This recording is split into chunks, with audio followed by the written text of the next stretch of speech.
문재인 청와대 정부는 패턴을 보이고 있습니다. 가령 어떤 문제를 일으켰을 때 나와서 변명하는 자가 이를 저지른 자다.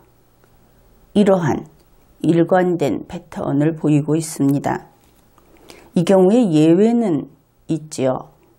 이를 저지른 자가 후계자인 경우에는, 핵심 혹은 중요 인물인 경우에는 도마뱀 꼬리가 나와서 변명을 합니다.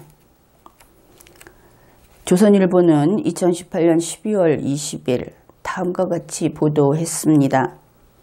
청와대는 19일 김태우 수사관의 의혹 제기로 시작된 청와대 특감반 사태 대응을 두고 냉탕과 온탕을 오갔다.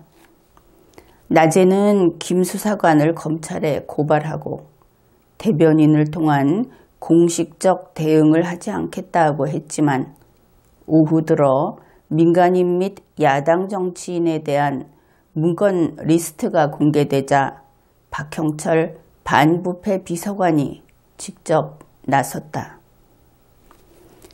이 뉴스를 보면 문재인 청와대 정부의 패턴을 고려해 볼 때 박형철이 1차 도마뱀 꼬리인가, 이런 추측이 가능합니다. 그러면 이 뉴스에 나온 내용들은 어떤 과정을 거쳐서 이렇게 나오게 되었을까? 그 사건을 재구성해 보기로 하지요. 같은 날인 것 같은데 중앙일보에서 이렇게 보도를 했습니다.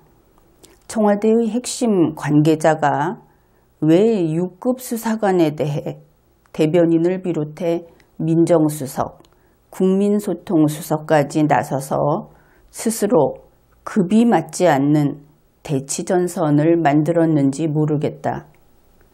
이것을 사건 A라고 해둡시다.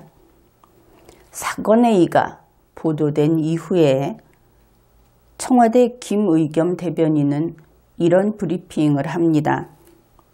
검찰 6급 수사관의 주장에 청와대가 맞대응하는 것이 급이 맞지 않는다는 취지의 언론 보도에 대해 전적으로 동의한다.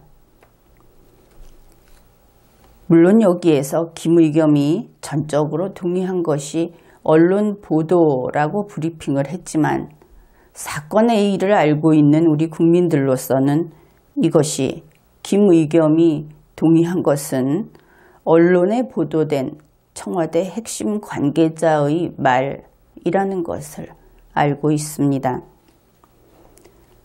그러면서 김의겸 대변인은 앞으로 이 사안에 대해서는 박형철 반부패 비서관에게 개별적으로 취재해달라, 이렇게 박형철에게 떠넘긴 것이지요. 그러면 이렇게 A와 B라는 사건을 한꺼번에 나란히 두고 보면 이것이 청와대의 사전 시나리오에 따른 것이다, 이런 생각을 할 수 있습니다. 결국 사건 A와 사건 B는 청와대의 자작극이다, 이렇게 볼 수 있는 것이지요. 그런데 여기에서 청와대 핵심 관계자이든 혹은 김의겸 대변인이든 6급 수사관을 급이 낮다, 저급하다, 우리가 상대하기에는 너무 천하다, 이런 이야기를 하는 것이 도대체 우리 5천만 국민들에게 어떤 소리를 듣고 싶어서 저렇게 하는 것인가? 대한민국 국민들 가운데, 공무원 가운데 6급부터 그 이하는 모두 천한계급이다, 그렇게 이야기를 한 겁니다. 언론에서는 박형철이 담당을 하게 된다, 이렇게 하면서 청와대 민정수석 측에서 담당자가 직접 나온 것은 처음이다, 그렇게 보도했습니다. 민정수석 측에서 나왔다. 결국 이번 사건의 중추는 거슬러 올라가 보면 문재인에서 조국으로 연결되는 루트다, 그것을 알 수 있는 것이지요. 여기에서 왜 박형철인가? 이런 의문이 생길 겁니다. 문재인 조국 루트의 명령체계는 조국 바로 아래에 박형철이 있습니다. 그리고 그 아래에 특감 반장인 이인걸이 있고 그 아래에 선임 행정관이 있다.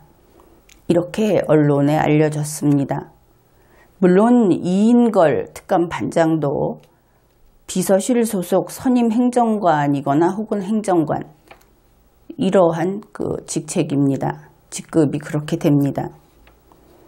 이 특감반이라고 하는 것은 2017년 7월 4일부터 구성이 되었다고 하는데, 여기에 반장은 대통령 비서실 직제 제7조 제4항에 따라서 내부인이 맡도록 되어 있습니다. 바로 청와대 비서실 소속 선임 행정관이나 행정관이 맡도록 되어 있는 것이지요. 그러면 왜 박형철인가? 특감반 반장도 아니고. 박형철에게는 취약점이 있습니다. 바로 그의 출신 성분인 것이죠. 그는 검사 출신입니다.